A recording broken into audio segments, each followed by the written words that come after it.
Nah, Bang, apakah semua orang boleh melakukan pelayanan pelepasan ini, Bang? Pengusiran setan ini. Kalau semua orang artinya tanpa pandang bulu, apakah dia percaya? Tidak. Contoh ya, misalnya anak-anak Skewa di dalam Kisah Para Rasul, itu mencoba juga, mantap juga ini Paulus ini, bisa mengusir-ngusir setan. Mereka coba untuk mengusir setan. Apa yang terjadi? Setannya mempermalukan mereka. Katanya begini, Tuhan Yesus aku kenal, Paulus aku kenal, kau siapa? Lalu digagahi, jadi digerayangi. Sampai-sampai anak-anak Skewa itu lari dan telanjang. Jadi memang tidak bisa. Karena kuasa itu kan hanya dimiliki oleh orang-orang yang percaya kepada Yesus. Nah, kira-kira itu. Tapi Bang, kalau kita bilang begitu, kan banyak tuh yang orang yang orang yang melayani itu melepaskan orang dari kerasukan tapi tidak menggunakan nama Yesus, Bang. Itu bagaimana tuh, Bang? Apakah mereka bisa mengusir roh jahat tanpa nama Yesus? Padahal tadi kita kan meyakini bahwa hanya orang yang sudah percaya pada Tuhan Yesus. Begini, iblislah yang menjadi bapamu dan kamu ingin melakukan keinginan-keinginan bapamu. Ia adalah pembunuh manusia sejak semula dan tidak hidup dalam kebenaran. Sebab di dalam dia tidak ada kebenaran. Apabila ia berkata dusta, ia berkata atas kehendaknya sendiri. Ini menarik. Sebab ia adalah pendusta dan bapa segala dusta.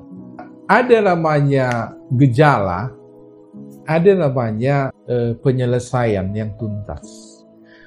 Bagaimana fenomena atau gejala, simptom simptom yang terjadi kepada seseorang sepertinya selesai. Katakanlah ada dulunya dia adalah orang yang suka uring-uringan karena katanya dirasuk oleh setan.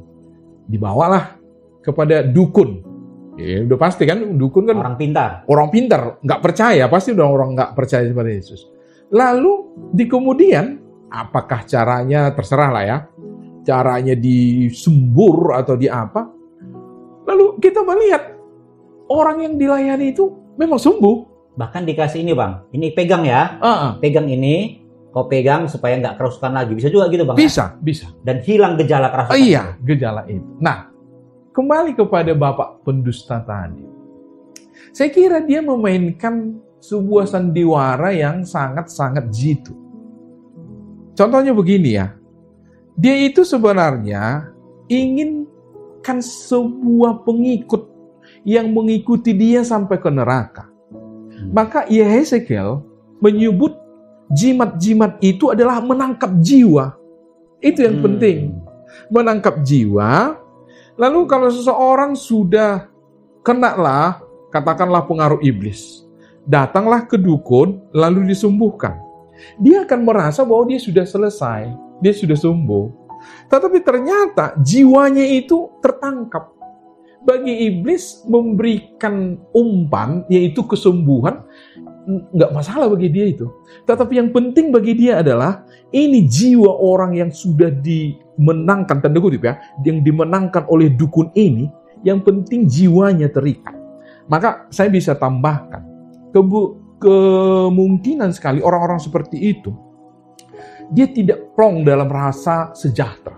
Enggak. Dia selalu dihantui oleh ketakutan, walaupun gejala yang tadi ya, misalnya yang uring-uringan seperti orang gila itu tidak ada, tetapi dia selalu ada di dalam ketakutan. Mungkin nanti saya akan berikan contoh, karena ini masih 2 bulan yang lalu, kami pergi ke suatu tempat. Dia sebenarnya dukun, tapi istilah yang dipakai di dalam daerah itu pengobati. Pengobati itu ya sedikit agak mirip dengan bahasa Indonesia, yaitu bahasa Batak yang bisa menyembuhkan, yang mengobati.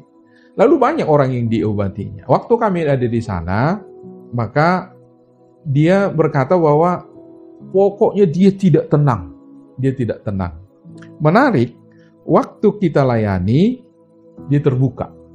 Nah itu barangkali nanti akan ada pertanyaan itu. Tetapi mulai dari Medan kami sudah adakan dua yang terus menerus. Karena kami tahu dia adalah dukun, dua yang terus. Waktu di sana kami tidak begitu banyak lagi untuk berargumentasi, langsung dia menyerah. Yang saya mau katakan begini. Setelah sekian lama dia tinggalkan praktek dukunnya, Jadi udah bertahun-tahun dia dukunnya. Dia terus gelisah terus, ya. Pernah itu di posting di Facebook, walaupun wajahnya sengaja kami tutupi ya. Waktu kita datang, lalu kita putuskan ada perlawanan. Kami lihat gerakannya begitu sulit sekali dia. Ada kecemasan yang terlalu. Tapi setelah lepas dan terakhir kita beritakan Yesus kepada dia, nah sampai sekarang ini kami mendapat berita dia sangat sukacita. Mungkin bulan depan kami akan ke sana lagi.